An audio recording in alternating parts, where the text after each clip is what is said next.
दोस्तों, आज सुबह जब मैंने अखबार पढ़ा तो शोक समाचार के कॉलम में अपनी फोटो देखकर मैं हैरान था।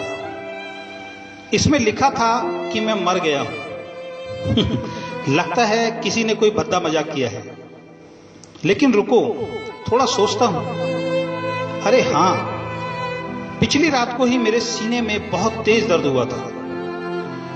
मैं पसीने से तरबतर हो गया था और उसके बाद मुझे कुछ याद नहीं। हां, शायद मैं गहरी नींद में सो गया था। अरे सुबह के 8 बज गए हैं। लगता है आज ऑफिस में फिर लेट हो जाऊंगा। आज फिर चिड़चिड़े बॉस का भाषण सुनना पड़ेगा। पर यह क्या, मेरे ड्राइंग रूम में से इतने लोगों की आवाजें क्यों आ रही हैं? अरे यहां तो बहुत भीड़ है। ये सब लोग रो क्यों रहे हैं? ये क्या, मेरा शरीर सफेद कपड़ों में लिपटा जमीन पर क्यों पड़ा है? मैं यहां हूं, मैं चिल्लाता हूं, कोई इधर देखो, देखो मैं इधर हूं। पर यह क्या, कोई ध्यान क्यों नहीं दे रहा? ना ही कोई मेरी आवाज सुन पा रहा है। हर कोई बस रोती हुई आंखों से मेरे शरीर को देख रहा है। मैं अपने कमरे में वापस आ जाता हूं। बाहर कोहराम मचा हुआ है। ये क्या, मेरी बीवी रो रही है? वो बहुत दुखी और उजड़ी सी दिख रही है। मेरे बेटे और बेटी भी रो रहे हैं। मेरी मां भी जोर जोर से रो रही है।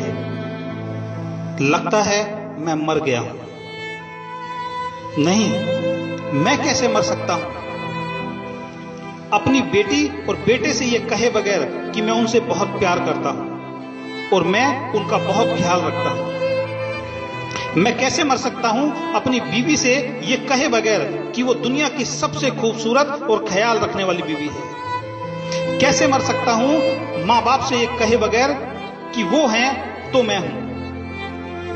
मैं कैसे मर सकता हूं अपने दोस्तों से यह कहे बगैर कि वो मेरे जीवन के सारे गलत फैसलों पर मेरे साथ खड़े रहे? लेकिन मैं वहां कभी नहीं पहुंच पाया जहां उन्हें मेरी सबसे ज्यादा जरूरत थी। अरे वहां कोने में मेरा सबसे प्रिय मित्र खड़ा है। वो अपने आंसू छिपाने की कोशिश कर रहा है। कभी हम सबसे पक्के दोस्त थे। एक छोटी सी गलतफहमी ने हमें दूर कर दिया था। हम दोनों के अहंकार की वजह से कभी हम एक दूसरे को माफ नहीं कर पाए। मैं उसके पास जाता हूं और उससे कहता हूं, दोस्त, मैं अपनी गलतियों के लिए तुमसे माफी मांगता हूं। हम आज भी अच्छे दोस्त हैं, मुझे माफ कर दो। पर यह क्या, उसकी तरफ से कोई रिस्पॉन्स क्यों नहीं मिल रहा? क्या आज भी वो अहंकार में है? जब मैंने उससे माफी मांग ली है तो ये मुझे माफ क्यों नहीं कर रहा? बस रोता ही जा रहा है। पर एक सेकंड, शायद ये मुझे देख ही नहीं पा रहा है। तो क्या मैं सच में मर गया हूं? जमीन पर लेटे मैं अपने शरीर के पास बैठ जाता हूं। क्या करूं, कैसे करूं, किसे पुकारूं? कोई मुझे सुन ही नहीं पा रहा है।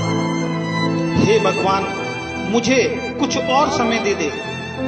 मैं अपने बच्चों, बीवी, मां बाप, दोस्तों को यह बताना चाहता हूं कि मैं इन सबको बहुत प्यार करता हूं। मेरी बीवी कमरे में आती है। मैं उसको बोल रहा हूं, तुम बहुत सुंदर हो। मैं प्यार से बार बार दोहराता हूं, वो मुझे सुन ही नहीं पा रही है। सच ये है कि जीवन में उसने ये शब्द मेरे मुंह से कभी सुने ही नहीं, क्योंकि मैंने कभी उससे ये कहे ही नहीं। हे भगवान, मुझे थोड़े दिन और दे दे, केवल एक बार, क्योंकि मैं अपने बच्चों को कामयाब बनाना चाहता हूं। अपनी मां को मुस्कुराते हुए देखना चाहता हूं। अपने पिता को अपने ऊपर गर्व करवाना चाहता हूं। मैं तो इन्हें कभी समय ही नहीं दे पाया। मैं इन्हें बहुत सारा समय देना चाहता हूं। मुझे लगता था दुनिया में मेरी किसी को फिक्र नहीं है, पर ये सब तो मेरे लिए रो रहे हैं। मैं इन सब का धन्यवाद करना चाहता हूं। मैंने ऊपर देखा और चिल्लाया, भगवान प्लीज प्लीज प्लीज मुझे एक मौका और दे दो। और उसके बाद मैंने आंखें बंद कर ली। तभी मुझे किसी ने कंधा पकड़कर हिलाया। मैंने आंखें खोली, मेरी बीबी चाय का कप लेकर मुझे उठा रही थी। मेरे बच्चे स्कूल के लिए तैयार हो रहे थे। माँ और पिताजी की पूजा करने की आवाज दूसरे कमरे से आ रही थी। मेरी आंखों में खुशी के आंसू आ गए। मैंने लंबी सांसें ली और अपनी पत्नी को गले से लगा लिया और कहा, तुम मेरा ख्याल रखने वाली दुनिया की सबसे हसीन बीवी हो, मैं तुम्हें बहुत प्यार करता हूं।